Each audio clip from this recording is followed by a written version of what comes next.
வணக்கம். ஒரே ஒரு படத்துல ஒரு முழுமையான ஆன்மீக வழிகாட்டுதலே அடங்கியிருக்க முடியும்னு சொன்னா நம்புவீங்களா? ஆனா அதுதான் உண்மை. இன்னைக்கு அப்படி ஒரு படத்துக்குள்ள மறைஞ்சிருக்கிற சித்தர்களோட அருள் வாக்கையும் அதுக்குள்ள இருக்கிற ஆழமான அர்த்தங்களையும் தான் நாம பார்க்க போறோம். இங்க பாருங்க, இதுதான் நாம இன்னைக்கு அலச போற அந்த படம். பார்த்த உடனே ஒரே படத்துல என்னென்னமோ இருக்கேன்னு தோணலாம். ஆனா இதுல இருக்கிற ஒவ்வொரு சின்னத்துக்கும் ஒவ்வொரு வரிக்கும் பின்னாடி ஒரு பெரிய ஆன்மீக பயணம் ஒளிஞ்சிருக்கு. வாங்க, அது என்ன ரகசியம்னு ஒன்னொன்னா பிரிச்சு பார்க்கலாம். பொதுவா ஒரு வழிகாட்டுதல் எவ்ளோ உண்மையானதுங்கிறது அது யார்கிட்ட இருந்து வருதுங்கிறத பொறுத்துதான் இல்லையா? இந்த அருள்வாக்குக்கு மூலம் யாருன்னு தெரியுமா? சித்தர்கள். ஆமாங்க, இந்த சக்தி வாய்ந்த அறிவுரை நேர சித்தர்கள் கிட்ட இருந்து நமக்கு வந்திருக்கு. சரி, அப்போ சித்தர்கள்னா யாரு? நம்ம தமிழ் ஆன்மீக மரபுல சித்தர்கள்னா ஞானத்தோட உச்சத்துல இருக்கிறவங்க, இயற்கையோட எல்லா ரகசியங்களையும் தெரிஞ்சவங்க, ஏன் சில அதிசய சக்திகள் கூட அவங்களுக்கு இருக்குன்னு நம்ம நம்புறோம். அவங்க ஒரு ஆன்மீக குருக்கள். இந்த வழிகாட்டுதல் எங்கிருந்து வருதுன்னு இன்னும் தெளிவா இந்த வரிகள் சொல்லுது பாருங்க. அகத்திய பெருமான் ஜீவனாடி வாக்கு, கொங்கண சித்தர் உரைத்த வாக்கு. அப்படின்னா என்ன? இது சாதாரண விஷயம் இல்ல. அகத்தியர், கொங்கண சித்தர்னு ரெண்டு பெரிய சித்தர்களோட வார்த்தைகள் இது. இதுவே போதும் இந்த போதனை எவ்ளோ ஆழமானது, உண்மையானதுன்னு புரிஞ்சுக்க. ஓகே, இப்போ இந்த வழிகாட்டுதல் எந்த பிரச்சனைக்கு தீர்வு சொல்லுது? இங்கேதான் ராகு கேது ரெண்டு பேரும் உள்ள வராங்க. வேத ஜோதிடத்தை பொறுத்த வரைக்கும் இவங்களோட பங்கு ரொம்ப ரொம்ப முக்கியமானது.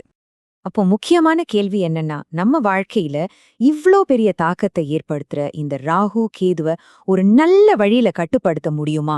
அவங்களோட ஆசிர்வாதத்தை நம்மளால வாங்க முடியுமா? இதுக்கு பதில் தேடுறதுல இருந்துதான் நம்ம பயணம் தொடங்குது. ராகுவையும் கேதுவையும் நிழல் கிரகங்கள்னு சொல்லுவாங்க. அப்படின்னா என்னன்னா, வானத்துல மத்த கிரகங்கள் மாதிரி இவங்களுக்குன்னு ஒரு உருவம் கிடையாது. ஆனா ஜோதிடப்படி பார்த்தா ஒருத்தரோட வாழ்க்கையில இவங்க ஏற்படுத்துற பாதிப்பு ரொம்பவே சக்தி வாய்ந்தது. இன்னும் சரியா சொல்லணும்னா, ராகு கேதுங்கிறது கிரகங்களே இல்ல. சூரியனோட பாதையும் சந்திரனோட பாதையும் வெட்டிக்கிற ரெண்டு வானியல் புள்ளிகள் தான் அது. அந்த புள்ளிகள் தான் நம்மளோட கர்மவினைக்கேத்த மாதிரி நம்ம வாழ்க்கையில தாக்கத்தை ஏற்படுத்துதுன்னு ஜோதிடம் சொல்லுது. சரி, பிரச்சனை இதுதான். அப்போ சித்தர்கள் இதுக்கு என்ன தீர்வு சொல்றாங்க? நீங்க கேட்ட ஆச்சரியப்படுவீங்க. அவங்க சொல்ற வழி ரொம்ப ரொம்ப சிம்பிளான ஒண்ணு. அதுதான் மூன்றாம் பிறை தரிசனம். அந்த தீர்வுக்கான சாவி இந்த வரிகள்ல தான் இருக்கு. பிறை என்று சொல்கிறார்களே, மூன்றாம் பிறை, அதைத் தொடர்ந்து. இதிலிருந்து என்ன தெரியுது? மூன்றாம் பிறையை தொடர்ந்து பார்க்கிறது தான் அந்த வழின்னு ரொம்ப தெளிவா புரியுது. அப்போ மூன்றாம் பிறைனா என்ன? அமாவாசை முடிஞ்சு 3வது நாள் வானத்துல மெல்லிசா ஒரு கீற்று மாதிரி நிலா தெரியும் பாருங்க, அதுதான் மூன்றாம் பிறை. இத பாக்குறது ரொம்ப புண்ணியம். இதுல ஒரு தெய்வீக சக்தி இருக்குன்னு ஆழமா நம்புறாங்க. இந்த வழிபாட்டுக்கு ஒரு பெரிய ஆன்மீக முக்கியத்துவம் இருக்கு. பிறைய பாக்குறதுங்கிறது நேரடியா சிவபெருமானோட சம்பந்தப்பட்டது. ஏன்னா அவர்தானே சந்திரசேகரன்னு தலையில பிறை நிலவ வச்சிருக்காரு. அதனால இந்த சின்ன வழிபாடு கூட நேரடியா அந்த தெய்வீக அருளோட நம்மளை இணைக்குது. சரி, தீர்வு என்னன்னு தெரிஞ்சிடுச்சு. ஆனா அதை எப்படி செய்யணும்? அந்த வழிமுறைய இப்ப ஸ்டெப் பை ஸ்டெப்பா பார்க்கலாம். இந்த முறை ரொம்பவே சிம்பிள். மாசம் அமாவாசைக்கு அப்புறம் வர்ற மூன்றாம் பிறைய மிஸ் பண்ணாம பார்க்கணும். வேற ஒண்ணும் வேணாம், வெறும் கண்ணால பக்தியோட பார்த்தா போதும். ஆனா முக்கியமான விஷயம் என்னன்னா, இதை தொடர்ந்து 9 மாசத்துக்கு செய்யணும். ஏன் 9 மாசமும்?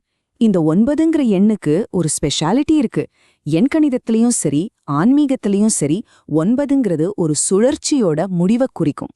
அதனால இந்த 9 மாச அர்ப்பணிப்பு ஒரு முழுமையான மாற்றத்துக்கு அஸ்திவாரமா அமையுது. இந்த 9 மாசம் தொடர்ந்து செய்யறது ஒரு சங்கிலி மாதிரி தாங்க. ஒவ்வொரு மாசம் நீங்க பாக்குறதும் அந்த சங்கிலியோட அடுத்தடுத்த கண்ணி மாதிரி. அதுதான் நம்மள கடைசி பலன்கிட்ட கூட்டிட்டு போகும். இதுல விடாமுயற்சியும் தொடர்ச்சியா செய்யறதும் தான் ரொம்ப முக்கியம். சரி, இவ்ளோ கஷ்டப்பட்டு ஒரு அர்ப்பணிப்போட 9 மாசம் இதை பண்றோமே, இதனால என்ன பலன் கிடைக்கும்?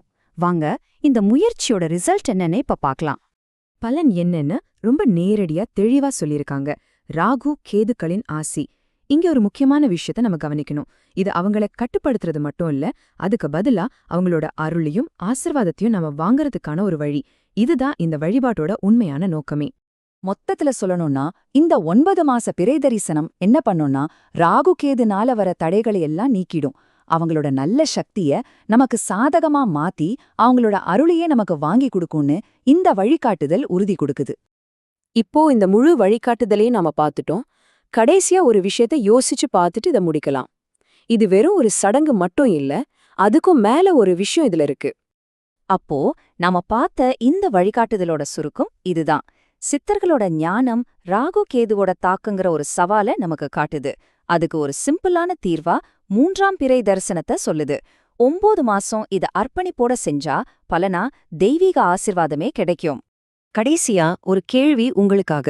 நம்ம ஆன்மீக பயணத்துல இந்த மாதிரி வழிபாடுகள், சடங்குகள் எல்லாத்துக்கும் உண்மையிலே என்ன வேலை இருக்கு? இதெல்லாம் வெறும் செயல்களா? இல்ல நம்மளோட நம்பிக்கையையும் கவனத்தையும் ஒரே இடத்துல கொண்டு வரதுக்கான ஒரு கருவியா? நீங்களே யோசிச்சு பாருங்க.